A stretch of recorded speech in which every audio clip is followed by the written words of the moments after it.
We've all heard mysteries of ancient aliens, seen marvels like the Great Wall of China, and studied at least a little bit of ancient geography, but in this video, we're going to take that a lot further. We've got mysteries of forgotten gods, unexplainable landmarks, and even out of place in time vegetables. So join me as we jump into the ancient mysteries of the world right now. Let's kick it off with Adam's Bridge. This is a 30-mile long chain of limestone shoals between the Indian Pamban Island and the Sri Lankan Mannar Island. Some of the shoals are slightly out of the water, while most of them are actually submerged in it. This, along with some legends from the area, say that there was once a strip of land here that was actually above water and formed an actual bridge between mainland Sri Lanka and mainland India. So where exactly does the name Adam's Bridge come from? Well, here's the story. In the Islamic faith, Adam, who was the first man ever created, fell from grace whenever he sinned. He fell from paradise and onto earth. The story says that he landed in India and he used this natural formation to cross the sea into Sri Lanka. In Sri Lanka, he stood on a mountaintop known as Adam's Peak for over 1,000 years as repentance for his sins. So both this mountain and this limestone bridge were named after him. Now, Adam's Bridge is also known as the Rama Setu to those of the Hindu faith. The Hindu story says that the god Rama had help from monkeys to build this bridge and cross into Sri Lanka. His wife Sita had been abducted by the demon king Ravana, so he had to go save her. She was in Sri Lanka and he was in India, so he built this bridge and he went to save her. Laos's Plain of Jars refers to an area in Laos in which over 2,100 stone jars were found that actually date back to the Iron Age. They're located in this plateau, and as I said, there's thousands of these jars, but they're not typical jars as you would think. They're actually big cylindrical rocks that are formed into jars, and they range in height from like 1 meter all the way up to 3 meters, so they're big. Some have stone lids, but it's widely agreed that most of these things had lids that were made from perishable materials like animal skins. Anyway, they were mostly constructed in the Iron Age from like 500 BC all the way up until 800 AD. So what exactly were they used for? Well, some people think they were used in burial rituals. Human bones, burial goods, and other ceramics have been found in and around the jars. There were also colored glass beads, teeth and bone fragments, and more actually inside the jars. Here's a rundown of the burial ritual that they probably followed. First, they placed the dead body inside the jar. As for what the body's doing while it's inside the jar, it's making a transition from its earthly plane to its heavenly plane. This was what they called distillation, and this distilled body was then cremated and buried, which would explain the urns and everything else found in this field. There's a lot of weird stuff going on here. Alright, so everything that's actually real is over now, but I want to tell you a local legend about these jars. The local Laotians say that there was once a race of giants that inhabited this field. Their king needed a place to brew and store tons and tons of rice wine, so he had these stone jars created, and once the giants left, they just left these jars sitting there. So it was probably a burial ritual, but you know, there's a chance of giants, which is pretty cool. So just really quick, thank you a ton for watching. If you're enjoying this video, hit that subscribe button. It helps me out a lot. And now let's get back into it. Polynesia sweet potatoes is a theory based around the early introduction of sweet potatoes to the Polynesian culture. Alright, so why exactly should literally anybody care about early sweet potatoes in the Polynesian islands? Well, the fact that sweet potatoes, which originated in South America, can be dated back to 1000 AD on the Polynesian islands means that these Polynesian people probably had earlier contact with the South Americans than they were supposed to. This challenges the obvious narrative that the first connection that the Polynesian people had with South Americans was in 1492 with Christopher Columbus. On a side note, I'm glad this guy's not getting all the credit he used to, because he was like a massive jerk if you actually read about what he did. He wasn't that guy. He was just terrible. Anyway, the Polynesian people have literally always been touted for their maritime navigation skills, so it's not insane to say that some of these people, which would probably have been the Rapa Nui people of Easter Island, might have traveled to South America and brought back sweet potatoes at an early time. Aside from just sweet potatoes, DNA evidence says that the South American people and Polynesian people have like crossovers before the time of Columbus, so that's important. So if this did happen, how exactly did the Polynesian people travel to South America? Well, they had fancy double-hulled canoes that could hold up to 80 people that they could sail for months at a time in. They very well could have made this trip for whatever reason they were going for, and they brought sweet potatoes back with them. The lost city of Dvaraka refers to a lost city from Hindu mythology that was supposedly founded by a god before it was submerged in the sea. Now, this city was also known as Dvaraka, which is what I'm going to call it because Dvaraka doesn't sound right. I'm probably not saying that right, so Dvaraka is easier to pronounce. Anyway, this city is very similar to Atlantis in that it was submerged in the ocean and it was never found until marine archaeologists found remains of a city where it was said to be. Now, it was supposed to be on the western tip of a strip of land in India that also borders the Arabian Sea, like the rest of India. But anyway, that's where it was, and that's where the remains were found. All these underwater remains suggest that the city was actually submerged 7,500 years ago, which actually kind of lines up with the Hindu legend of Lord Krishna. This Lord Krishna is a major Hindu god, and it's said that he established this city, so it all kind of fits together. Dvaraka was said to cover 84 square miles and be absolutely chock full of gold and ancient technology like the Vimanas that we talked about in the last episode. Obviously, this just gives more fuel to the fire that ancient Indians might have had contact with ancient aliens, so that's pretty cool. Also, on a side note, when I'm talking about aliens and giants, I'm kidding for the most part. So yeah. Alright, so how did this city get submerged? So according to legend, Krishna established Dvaraka. A long time after he established it, he left the physical realm to go transcend into the heavens or whatever he did in Hinduism. And whenever he did that, the god of the ocean claimed the city as his own and submerged it in the ocean. If Dvaraka was real and it actually sunk, it probably sunk because of earthquakes and tsunamis or just simply rising sea levels. It probably wasn't claimed by an ocean deity, but you never know. Dvaraka remains a holy place in Hinduism today, so maybe one day they'll get to scuba dive down there and explore the city. The White Shaman mural is a 26-foot long collection of pictographs painted on the face of a rock shelter in the lower Pecos Canyonlands in Texas. It's actually just a mile upstream from where the Pecos River meets the Rio Grande, so it's actually way down there close to the Mexican border. This area is absolutely rich with Native American murals, monuments, just archaeological stuff that's awesome to look at and remember their culture, and this White Shaman mural is one of the most popular ones of all that. It was originally thought to be just a random collection of pictographs painted over time by different individuals, but a new theory says that it was actually a cohesive mural. Now you can't talk about this mural without talking about the archaeologist that came up with this new theory of the mural, Carolyn Boyd. She pieced all this together using her experience as an artist and a muralist before becoming an archaeologist just for this. Alright, so this mural has abstract depictions of humans, animals, the setting sun, a full moon, and an elongated headless human figure. This headless human figure probably represents a shaman, which was like a religious leader kind of in Native American cultures. The most common interpretation of this mural is that it represents the fever dreams that shamans of the time had because they ingested hallucinogenic plants. They were known to use hallucinogenics in their rituals and stuff, so this is what it's always thought to have been. But Dr. Boyd has a different line of thinking regarding this. She thinks that the mural represents documented instructions on how to perform what's known as a peyote ritual. Now guess what a peyote ritual is? It's using a hallucinogenic plant known as a peyote cactus to induce fever dreams, basically. It's supposed to have religious meanings and be very important to the people of the time, but like I said, these people were tripping. Literally. The tunnels at Baiae are a complex set of tunnels in Baiae, Italy that have very, very mysterious origins. Baiae is located in southern Italy and it overlooks the Bay of Naples, and it has hot springs. It has a lot of tourist attractions, so it was once used as like a vacation home for wealthy Roman citizens. Since then, most of the city has actually become submerged in the sea due to volcanic activity from like Mount Vesuvius and all the volcanoes around it. Alright, now that that's out of the way, an archaeological exploration of the city found a cave that's thought to be known as the Cave of the Sibyl. The Cave of the Sibyl is a cave that's talked about in ancient legends, and it's said to have housed the Sibyl, who was a prophetess who sat there forever in that cave. Literally, she lived forever, and she prophesied the future. She wrote prophecies that eventually became a priceless manual for avoiding impending disasters in ancient Rome. Alright, so beyond the Cave of the Sibyl lies the complex tunnel set that we were talking about. The tunnels are theorized to have been a symbolic version of the Greek underworld. It's said that to cross into the afterlife, Greek citizens would have to cross the river Styx. These heated and steamy volcanic tunnels would have been a great representation of Hades after you crossed the river, or like the little stream that was in the first part of the tunnel complex. Obviously the stream represented the river Styx. Now nobody truly knows what these tunnels were used for, but it's very, very likely that they were used in some sort of Greek or Roman underworld ritual. They also don't even know who dug these things, so there's a lot of work that needs to be done on these tunnels. The Herto Man is a set of human remains found in Ethiopia that date back to over 160,000 years ago. Previously, there was a gap in the fossil record from 300,000 years ago to 100,000 years ago, and this Herto Man remains, it's actually several people, but anyway,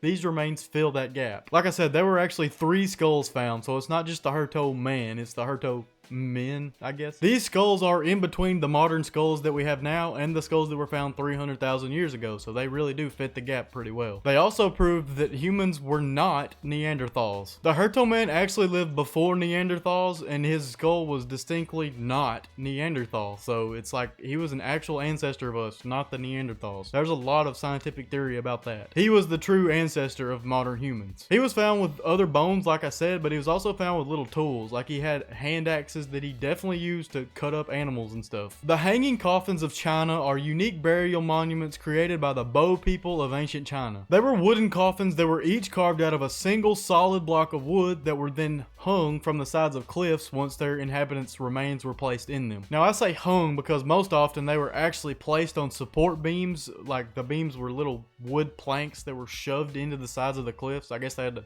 chisel out holes for them, but anyway, that's how they sat on there. From my understanding, these people somehow either climbed the cliffs or they built like scaffolds to work off of, but anyway, they would chisel out holes of the sides of the cliffs, place these wood boards in there, and then they would either lower the coffin from the top or they would somehow get it up from the bottom, but I figure it's probably from the top. They would lower the coffin onto the support boards, and that's where it would sit. The purpose behind the hanging coffin seems to be to keep animals from defiling the bodies by digging them up, and also to keep the land free because, you know, I guess buzzards and stuff can still get them whenever they're hanging on the sides of cliffs, but if they're in the ground, anything can dig them up, and you can't use that ground anymore. Cemeteries really are kind of a waste of space whenever you can just hang them, but, you know, that's just me. So the Bo people. They were a minority in China that was all but wiped out during the Ming Dynasty's conquering of China. Now, it's terribly sad, but these hanging coffins are pretty much all that's left of their culture and legacy. Within the coffins themselves were like human remains, obviously, but there were also copper jewelry, iron spears and tools. There were like wooden plaques, bowls, plates, stuff like that, stuff from their culture, even embroidered clothing. Now, it's terribly sad, but the Bo people created these wonders, and that's basically all that's left of them. They have these hanging coffins, they have these pieces of their culture, but I guess they did make their mark on the world if these things are still standing 500 years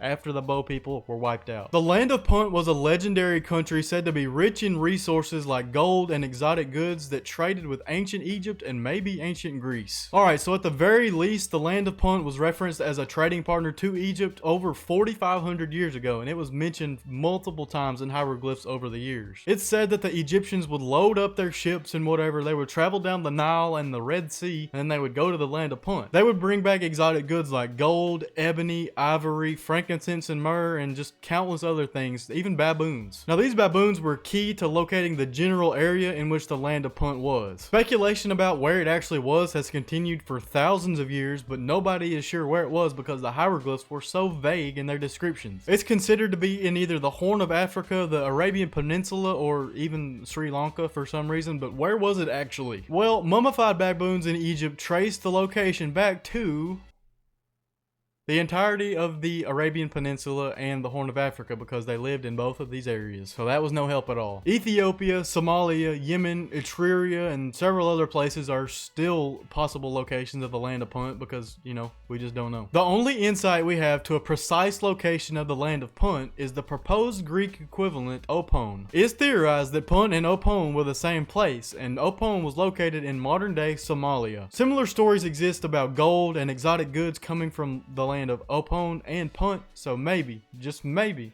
they're the same place, and we have an answer to where the land of Punt was. The pyramids at Argolis are a group of pyramid-like structures that were created in ancient Greece that are kinda similar to the ancient pyramids of Egypt, but much, much smaller. The main structure studied is the pyramid at Helionikon, which is about 30 feet by 23 feet by 12 feet tall, which is way smaller than the Egyptian pyramids. The Great Pyramid of Giza is 756 feet wide and long by like 480 feet tall. Here's a visual representation that you can see the comparison of the size in. Anyway, the Greek pyramids are absolutely nothing like the Egyptian pyramids and probably served a completely different purpose. Theories say that they could have been used as burial places like the Egyptian pyramids, but it's more likely that they were used as agricultural facilities and or storm shelters. There's a complete lack of anything to suggest that they were used in burial rituals, like there's no graves, there's no nothing. They had interior rooms and they had a water supply, so that's why agriculture is probably thought of to be the closest. The other debate debate about these Greek pyramids as opposed to the Egyptian pyramids is which one was created first. For the Greek pyramids, there's conflicting dating methods that say that it was either created in like 2500 BC or 400 BC, which are totally different times in history, just completely different. Maybe one day we'll get this all straightened out, because as of right now, it's a mess. We do not know when these things were created. The Ogdoad was a group of 8 primordial deities of ancient Egypt that were traditionally made up of 4 man-woman pairs. Nu and Nonet represent water, He and Hahet represent eternity, Kek and Koket represent darkness, and Amun and Amunet represent air, probably. That was a mouthful. I just read all of that because I can't even pronounce that. The problem with these gods is that sometimes they're not actually the same group of gods. Like sometimes a pair of these gods will be thrown out and a different pair will be thrown in there. It's actually kind of a mess, but in general they all represent the creation as it was seen in Egyptian mythology. They were first recorded in the old Egyptian kingdom in Hermopolis, so they actually existed before the new Egyptian gods like Osiris and Isis. They've almost been lost in transition, as you can pretty much tell, but there's actually a theory out there that I kind of want to mention. It says that the Ogdoad could actually be the Egyptian interpretation of Noah's family from the biblical flood. 8 husband and wife pairs could be Noah and his 3 sons and their wives. Nu and Nonet represent water, which could possibly be Noah and his wife. Now I'm not going to explain why, because there's a lot of linguistic relationships going on there that you just have to read an article and find out about. I'm not going to dive too deep into that, but there's also similarities between the 3 sons, Shem, Ham, and Japheth, and these other gods, so it's worth looking into. It's pretty cool. What are ley lines? A generic definition of ley lines is that they're hypothetical straight lines that crisscross their way across Earth and connect sacred monuments and have Earth energies. Like what? Basically, they're imaginary lines that conspiracy theorists say connect ancient monuments like Stonehenge, the Great Pyramids, Machu Picchu, and even local things like churches and burial mounds, cemeteries, stuff like that. It's generally thought to be pseudoscience, but some people think that our ancient ancestors actually believed in these things and they built monuments and stuff based on their proximity to the ley lines. These people think that ley lines contain energies of the earth and they can actually be sensed by dowsing. If you don't know, dowsing uses rods that move whenever they sense minerals or water or apparently ley lines. The thing is, dowsing for things like water actually seems to work, but most people think it's still a pseudoscience. It probably is, but it seems to work. Anyway, let's get to my favorite ley line theory. One guy thinks that Earth's ley lines serve as runways for alien spaceships, and I see no reason for that not to be true. Who were the Guanches? The Guanches were the indigenous people of the Canary Islands off of Morocco. It's basically been proven that before they landed in the Canary Islands, they were members of the Berber people of North Africa, because number 1, their languages have a lot of similarities, and number 2, they have genetic similarities. Now, the Guanches were very tall people that were virtually indistinguishable from the Spanish people other than that height. They were cattle and goat farmers, they were hunter-gatherers, and they were tribalistic in nature. It's important to note that once upon a time, all the Aboriginal people of the different Canary Islands had different names for each people. Guanches actually means people of Tenerife, which is one of the Canary Islands where the Guanches people originated, but then the name Guanches grew to encompass all of the inhabitants of the Canary Islands. They were visited by the Romans, Carthaginians, Phoenicians, and the Spanish, but eventually the Spanish people conquered them because that's just what Spanish did back in the day. They had their own language, religion, and customs, but all that basically disappeared after the conquest by the Spanish. The Sajama Lines are a network of thousands of straight lines carved into the ground in Bolivia that cover a whopping 8,697 square miles. Here's a map of them. They make a web-like pattern that makes absolutely no sense when you're actually viewing it. They were carved into the earth by literally scraping aside vegetation and the layer of topsoil over a period of 3,000 years. The people living near the Sajama volcano in the Andes Mountains did this. They were pre-Columbian, pre-Incan indigenous people, probably the Aymara people actually. Their lines were considered the largest artwork in the world, but what were they there for? Well, I don't know. They probably had some sort of religious or astronomical significance to the people, but we really don't know for sure. Some people believe that the Aymara people walked in straight lines for miles as their pilgrimages in their ancient religion, so that could have been what they were for. Or, you know, aliens. The Iron Pillar of Delhi is a nearly 24-foot tall iron pillar with a 16-inch diameter that stands in Delhi, India. It was originally constructed near the turn of the 4th century AD, and the special thing about this thing is that after all these years, it's basically rust-free. The ancient ironworkers of India used a perfect composition of an outer layer that never rusted, and it's worked so well to this day. It's crazy. It's like nearly 2,000 years and no rust. Now, despite weighing 6 tons, this pillar was actually moved from its original location, which was debated as to where it actually was, to its current location in Delhi. There's Sanskrit inscriptions in the pillar that say that it was originally created for the use in a temple that served the god Vishnu. There's also a legend that says that if you place your back around the pillar and you reach around it, making sure your fingers touch,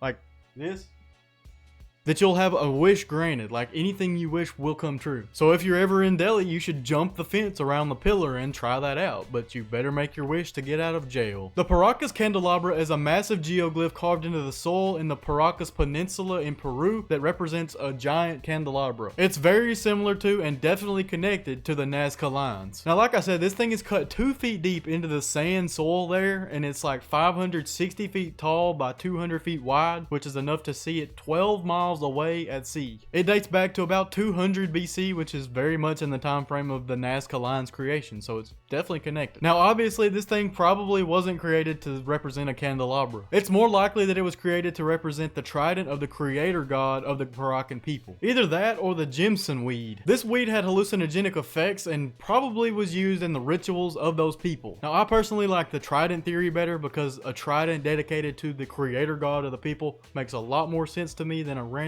weed, but you do you. Let me know what you think. The Great Serpent Mound is a 1,350 foot long by 3 foot high mound that snakes its way across a plateau in Peebles, Ohio. It's what's known as an effigy mound because it forms a serpent figure. Like whenever you look at it from afar, it looks like a big snake in the hillside. It was created by the Native American people of the area, probably the Fort Ancient culture, although there's a couple others that it could have been. The Fort Ancient culture was a group of Native Americans that lived in Ohio and the surrounding areas. They famously farmed maize or corn, and they thrived until the Spanish explorers came in and brought disease that wiped out their whole civilization, basically. This is starting to be a theme of this channel. The Spanish were like the villains. Anyway, like most Native American peoples, these people granted like supernatural abilities and stuff like that to snakes and serpents, so they probably thought highly enough of snakes to create this massive mound. The mound itself has 7 coils, it has a triple coiled tail, and an open mouthed serpent head. In front of the open serpent mouth is an oval shaped mound that probably represents like an egg or the body of a frog that the serpent's eating, but some people think it represents the sun for some reason. Yet again, back to that supernatural stuff. Because of the burial mounds scattered around the Great Serpent Mound, a lot of people think that this whole mound was used to guide spirits to the afterlife or something like that. But there's a noted absence of like grave goods, burial goods, stuff like that, so maybe not. We really don't know. It also could have been used to track time. The serpent's head aligns with the summer solstice, and the tail points directly at the sunrise of the winter solstice. Yet again, these ancient cultures surprise me with their knowledge of like time and astronomy and stuff like that. They're just really cool. The screaming mummy can refer to several different mummies discovered over time, but I'm primarily going to talk about the one known as Unknown Man E. This is a mummy that was found in 1881 with his mouth open in what looks like a just heart-wrenching scream. He was found in a cavern in Egypt at the end of a 45-foot vertical shaft with over 40 other mummies, including the mummies of several pharaohs. Theorists say that tomb robbing was very prevalent at one point in Egypt, so Egyptian priests likely gathered up all the bodies of what looked like important mummies and they tossed them in this vertical shaft so nobody messed with their bodies and their afterlife spiritual journeys, stuff like that. And like I said, this is a very, very random cave, so nobody's gonna look there. Alright, so to understand the significance behind a few things, you're gonna have to learn a little bit about the mummification ritual in Egypt. With your body, your name was written on a wooden tag that was placed around your neck. Without this name tag, the body was just a body. It had no source of identification, so it couldn't transcend into the afterlife. While all the other bodies that were found in this same cave had a name tag around them, Unknown Man E had no such thing, so he would probably be cursed to their version of hell. Several theories were crafted about who he was, but none of them would actually explain why he was like dishonored, not given a name tag, stuff like that, except for the one that I'm gonna mention. This theory takes us back all the way to the days of Rameses III, who was the last great pharaoh of the New Kingdom in Egypt. One of Ramesses' wives, Taye, wanted her son Pentawer to succeed Rameses III as the next great pharaoh instead of the chosen Rameses IV. She conspired with court officials to get Rameses III executed, and she actually succeeded in in this, but Pentower never seized the throne. Rameses IV had the conspirators tried and executed, but Pentower wasn't quite that lucky. After he was convicted, he was forced to end his own life in that courtroom, or whatever their equivalent to a courtroom was. He either died screaming or his face was contorted to look like that whenever they mummified him. It was all but confirmed that Pentower was the unknown man E, or the Screaming Mummy. What happened to the Anasazi? First off, the Anasazi people were a group of ancestors of the modern day Pueblo people. They lived near the Four Corners area of Utah, Colorado, New Mexico, and Arizona from the years like 200 AD to 1300 AD. Now, Anasazi actually translates to ancient enemies in Navajo language, which the Pueblo people don't care for, so now they're known as the Ancestral Puebloans. Around the year 1300 AD, the Ancestral Puebloans up and left their civilization. They migrated toward the Rio Grande and the Little Colorado rivers, but here's the thing, nobody really knows why they did this. While some people originally thought that it was like a single cataclysmic event that led to their downfall, it's more likely that it was like a perfect storm of stuff that happened, kind of like the late Bronze Age collapse. It just hit their civilization all at once. Environmental factors like severe drought and lack of resources probably led to a lot of this. No water means that food barely grows, and what food does grow is going to be fought over because there's not much. These factors alone are enough to constitute a move, but there's an even darker theory out there. It says that cannibalism was implemented by the tribe leaders, and the normal people of the tribe were just mortified by this. They were getting killed and literally eaten, so they got out. Regardless if the cannibalism theory is true or not, resource depletion and lack of food always leads to social unrest. It's going to lead to conflict and wars, and that's just not good. In my opinion, the ancestral Puebloans just needed a change in their society. They needed to change where they were so they could thrive, and it worked. The Cabeiri were secret gods worshipped by the Greeks in secret cults and societies. It's said that they were originally Phrygian or Thracian gods that were brought into the Greek pantheon after the explosion of Hellenism. The Cabeiri are typically portrayed as two males, Axiocersus and his son Cadmillus, and two females, Axierus and Axiocersa. They were considered chthonic or underworld deities that had a lot to do with fertility, and they were also the protectors of seafarers. Now, different cults had different meanings associated with the group. In Lemnos, which was an island that was Hellenized, the Cabeiri were worshipped by like a mystery cult, but the members of the Cabeiri were a totally different group of gods. Like they had different names and different personalities, different meanings, stuff like that. There was another interpretation of the group in Samothrace. In general, the Cabeiri were thought of as like attendants and associated with the god Hephaestus, so there's some trivia you might not have known. Speaking of things you might not know, check out this video that's linked on screen that's going to tell you all about a bunch of ancient mysteries that you might not know. I'm going to go see if I can find the lost treasures of the land of Punt. Peace.